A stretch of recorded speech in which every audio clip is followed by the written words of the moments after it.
कल supreme court से कल फैसला आया, पीटीआई से इंतखाबी निशान छिन गया, उम्मीदवार उनके आज़ाद हो गए हैं। कैसे देखते हैं इस सारे फैसले को सर? और अब वो जो तराजू के पलड़े थे वो अब बराबर हो गए हैं या किसी एक जानिब ज़्यादा झुक गए हैं अब्बासी साहब? नहीं, ये तराजू के पलड़े बराबर नहीं इस तरह किए जाते। हर मामला अपना उसका फैसला होता है, अपने उसके हालात होते हैं। जो फैसला है कम से कम जो मैंने पढ़ा है और जो अब चूंकि टीवी पर भी आता है जी। तो बहुत से लोगों ने देखा है, मैंने भी उसके चंद क्लिप्स देखे। तो उसमें पीटीआई जो है वो कोई डॉक्यूमेंटेशन प्रोवाइड नहीं कर सकी। बार बार उन्हें मांगा ये बता दें, ये बता दें, ये बता दें। इसके बावजूद तो टेक्निकली आप फैसले को क्वेश्चन नहीं कर सकते लीगली, लेकिन ये मामलात इलेक्शन के ऐसे होते हैं, ये फंडामेंटल राइट का इशू आप उससे डील कर रहे हैं जी। टेक्निकलिटीज पे आप उसको बेहतर है कि ना उसको आप ओवर रूल करें फंडामेंटल राइट्स को। तो एक जमात है जो इक़्तिदार में रही है, बड़ी जमात है, उससे आप इलेक्शन के दौरान इलेक्शन सिंबल ले लेते हैं तो ये इलेक्शन को डाउटफुल बना देता है और तरह तरह की बातें। अब ये पूरा एक कंट्रोवर्सी बन जाएगी जी। तो कोर्ट के पास ये गुंजाइश होती है, वो कह देते ठीक है आपको हम 2 हफ्ते देते हैं, सिंबल आप इस्तेमाल करें 2 हफ्ते हैं, आप अपने जो प्रोसीजरल गलतियां हैं उनको दुरुस्त कर लें, क्योंकि बहुत सारी प्रोसीजर की थी जी। तो इसलिए मैं समझता हूँ ये फैसला नेगेटिवली इम्पैक्ट करेगा आपके इलेक्शन को। अच्छा सर, जो आप डॉक्यूमेंट्स की बात कर रहे हैं ना, हामिद खान साहब के मुताबिक उन्होंने तमाम डॉक्यूमेंट्स दिए लेकिन उनको रद्द कर दिया गया है। नहीं, जो मैं तो वो देखा नहीं है, जो टीवी पर आया सारी कवरेज जी। चीफ जस्टिस साहब ने बार बार मांगा कि ये डॉक्यूमेंट है, ये डॉक्यूमेंट है, ये डॉक्यूमेंट है, तो वो नहीं दे पाए जी।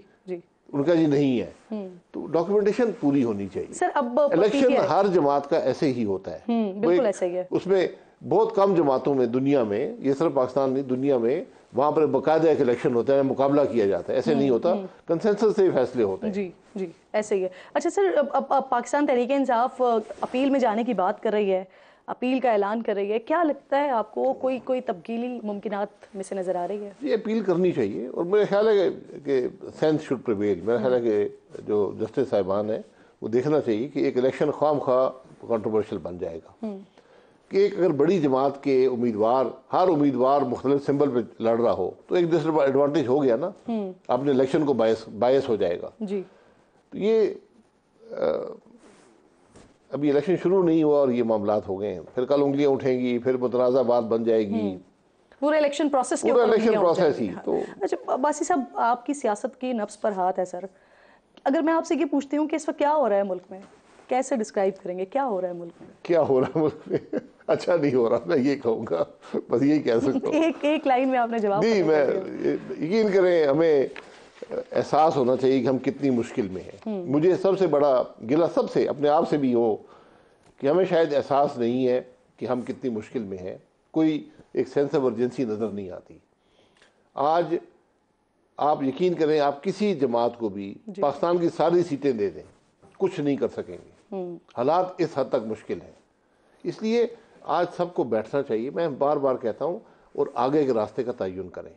इलेक्शन उसके बाद लड़ लें, इलेक्शन भी ज़रूरी है, मैं बिल्कुल इलेक्शन को आप छोड़ नहीं सकते, इलेक्शन ज़रूर कराएं, लेकिन जब तक आगे के रास्ते का तयन नहीं होगा और ये जो रिलेशनशिप है इदारों के दरमियान, जुडिशरी, मिलिट्री, पॉलिटिकल सेटअप जो है, इसको आप डिफाइन कर लें, रीडिफाइन कर लें, जैसे भी करना है। ये मुमकिन नहीं होता किसी भी निज़ाम में कि जिम्मेदारी किसी की हो और इख्तियार किसी और के पास हो। सही, ये पॉसिबल नहीं। ठीक सर, कल की एपिसोड में बहुत कुछ हुआ और एक एपिसोड क्योंकि पाकिस्तान तहरीक इंसाफ प्लान बी के साथ आई थी, अख्तर डार साहब के पार्टी उनकी नज़रियाती, उसके टिकट का ऐलान भी कर दिया गया। फिर अचानक से वो आते हैं, प्रेस कॉन्फ्रेंस करते हैं, बताते हैं कि फ्रॉड हो गया है, फौजरी हो गई है, उनके टिकट पे वो पता नहीं 2016 के 17 के कब के टिकट्स थे, उसको ले जाकर जो है वो जमा करवाया जा रहा है, फिर उन्होंने कोई एक्शन भी नहीं लेना। आपको लगता है टेक्निकली इतना बड़ा फ्रॉड किसी के साथ हो सकता है? वैसे मैं क्या कह सकता हूँ, आदमी खुद कह रहा है, मैं तो नहीं कह रहा हूँ। प्रेस कॉन्फ्रेंस आजकल फैशनेबल है, प्रेस कॉन्फ्रेंसेस, तो कोई बात नहीं है। डार साहब ने भी कर दी, वो अख्तर डार नाम, जी अख्तर डार, ये ना कंफ्यूज रहे, डार साहब हमारे डार साहब। ठीक। अच्छा सर, मियाँ साहब की जिस तरह से जिस अंदाज में वापसी हुई है, अब्बासी साहब क्या समझते हैं, ऐसी वापसी होनी चाहिए थी? क्या मियाँ साहब की वापसी किसी डील का नतीजा है? देखिए, डील क्या, वापस आना था ना उन्होंने, वो यहाँ से गए थे इलाज के लिए। इलाज जहाँ तक मैं जानता हूँ उनका मुकम्मल नहीं हुआ, इलाज जारी था। बहरहाल उन्होंने फैसला किया कि वो वापस आ गए। उसमें मेरी राय, अगर मुझसे मशवरा कोई करता आया मुझसे, या मेरी राय जो भी है वो यही है कि वो एक ड्यू प्रोसेस से गुजरते तो ज़्यादा बेहतर होता, क्योंकि मियां नवाज आम आदमी नहीं है। पाकिस्तान की तारीख के सीनियर 3 सियासतदान हैं, 3 दफ़ा वज़ीर-ए-आज़म रहे हैं।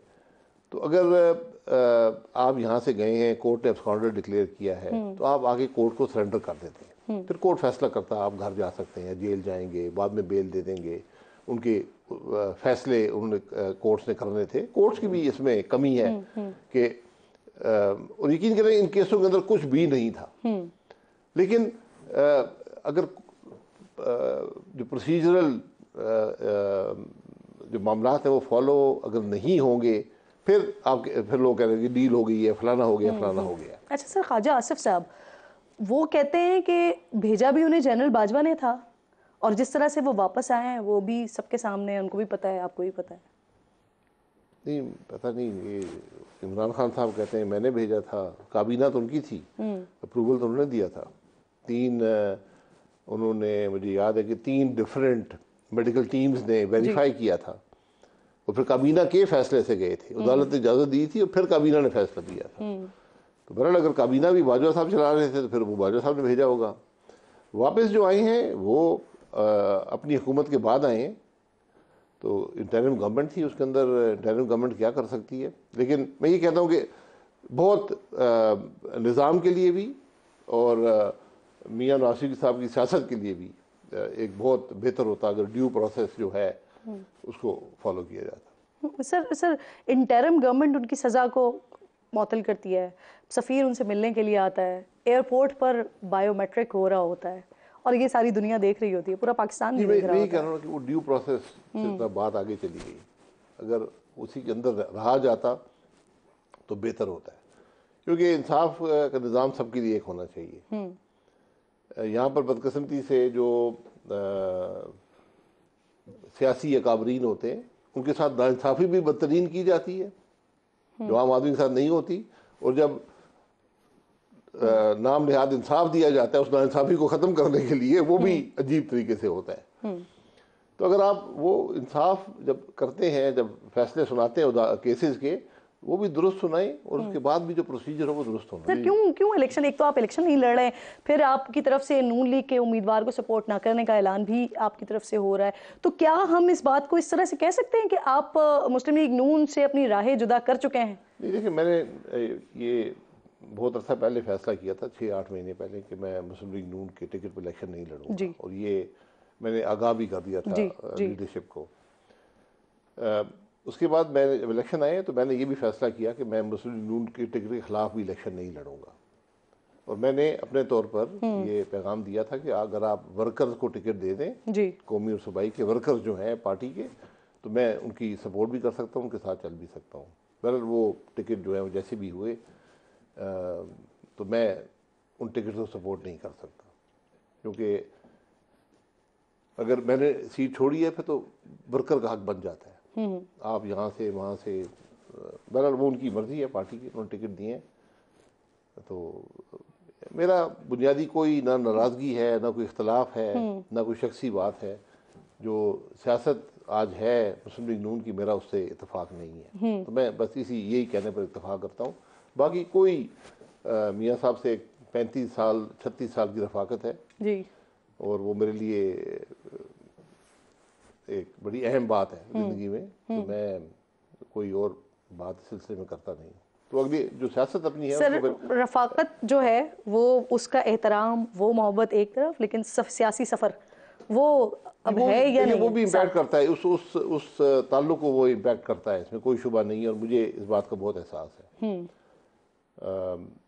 सियासत जो है वो इलेक्शन के बाद देखेंगे क्या सियासत। इलेक्शन के बाद आपकी अपनी एक पार्टी होगी, आप एक सियासी जमात के लीडर होंगे। कोई और जमात, मैंने कहा पाकिस्तान में एक या ज़्यादा जमातें नई ज़रूर बनेंगी, क्योंकि जो मौजूदा 3 बड़ी जमातें उन्होंने स्पेस प्रोवाइड करती है अपनी कारकर्दगी की कमी में। जो जमहूरी कदरें थे उनसे हटकर उन्होंने वो स्पेस प्रोवाइड कर दी है कि एक नई या ज़्यादा सियासी जमातें आएँ, तो मैं देखूँगा उसमें क्या मैं रोल अदा कर सकता हूँ। सर अगर ये बात डिसाइड हो गई है, ये फैसला अगर आपने कर लिया है कि इलेक्शन के बाद या आप किसी दूसरी पार्टी का हिस्सा होंगे नहीं, दूसरी या पार्टी में सरबराह मैं होंगे। किसी और पार्टी से कायल नहीं हूँ। अच्छा, नई पार्टी बनेगी जी, अगर कोई नई पार्टी आई उसमें लोग हुए ऐसे जिनसे मैं इत्तेफाक कर सकता हूँ, जो एक अच्छी सोच रखते हैं, हाँ। तो यकीनन मैं। यानी टेक्निकली तो फिर आप नून लीग का हिस्सा नहीं हुए ना अभी। जी जी, जब मैं उस किसी जमात में चला गया तो नहीं हुआ। आपने इलेक्शन आगे ले जाने की बात की, सेनेट में इस हवाले से तीन करारदादें आ गई सर, एक आज आई है, इससे पहले भी 2 आ चुके हैं, एक तो इनफैक्ट मंजूर भी हो गई, तो क्या आप उन करारदादों के हामी हैं? नहीं, मैं उनके खिलाफ हूँ, खिलाफ है। मुकम्मल तौर पे कोई हक नहीं है सेनेट को ये कहने का।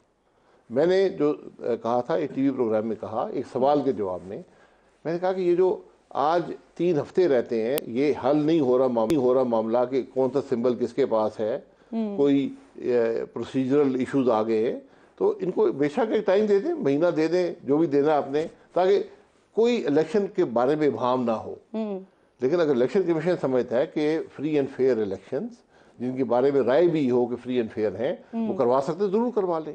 लेकिन जिन्होंने पहले ही अगर 2-3 महीने डिले कर दिए, तो इबहम दूर करने के लिए मजीद 15 दिन 20 दिन जो भी करना चाहते हैं कर सकते हैं। ठीक ठीक। अच्छा अब्बासी साहब, जिस वक्त पाकिस्तान तहरीक-ए-इंसाफ की गवर्नमेंट बनी थी, मुझे आज भी याद है उनके वज़रा उनके लोग बैठकर जो है ये बात किया करते थे कि मियां नवाज शरीफ साहब का मुस्तकबिल ख़त्म हो गया, सियासत का मुस्तकबिल उनका ख़त्म हो गया। लेकिन आज फिर हम बड़ी मुख्तलिफ सिनेरियो देख रहे हैं।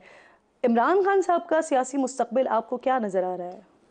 देखिए, हमने बहुत बातें सुनी है। 93 में हमें कहा गया जी मियाँ साहब का सियासी मुस्तकबिल ख़त्म हो गया। 99 में हमें कहा गया जी बिल्कुल ख़त्म हो गया जी। 2018 में कहा गया जी बिल्कुल ख़त्म हो गया। ज़ुल्फ़िकार अली भुट्टो साहब को फांसी लगा दिया गया आज से कुछ 44 साल पहले। वोट आज भी उनको पड़ता है। सियासी जो लीडर होता है, इसका मुस्तकबिल सिर्फ अवाम ही ख़त्म कर सकते हैं, कोई और ख़त्म नहीं कर सकते। ये बात हम सबको इस बात की आगाही होनी चाहिए।